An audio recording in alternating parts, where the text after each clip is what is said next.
யாரையும் எவரையும் எந்த வீட்டையும் எந்த நாட்டையும் சாட்டையில்லா பம்பரம் போல் ஆட்டி வைக்கிறான் இறைவன். தெற்கே ஒரு பகுதியில் மழையே இல்லாமல் பூமி காய்ந்து போய் கிடக்கிறது. வடக்கே ஒரு பகுதியில் மழையினாலே வெள்ளக்காடுகள் பெருகி கிராமங்களை அழிக்கிறது. அந்த தண்ணீர் இங்கே வந்தால் இந்த கிராமம் பிழைக்கும். அந்த தண்ணீர் இங்கே வரவில்லையே ஏன்?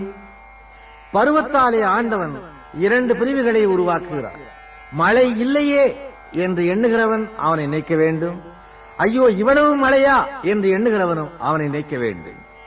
தண்ணீர் இல்லை, குடிக்க தண்ணீர் இல்லை என்று ஏங்குகிறோம். கடற்கரையில் வாழுகின்ற மக்களும் ஏங்குகிறோம். கடல்லே நிறைய தண்ணீர் இருக்கிறது. கடல் நீரையே குடிநீராக்கி இருக்கலாம் அல்லவா? கடல் நீரே குடிநீராய் கடவுள் படைத்திருந்தால் அடிநீரை தேடி எந்த அரசாங்கம் செலவு செய்யும்? கடல்லே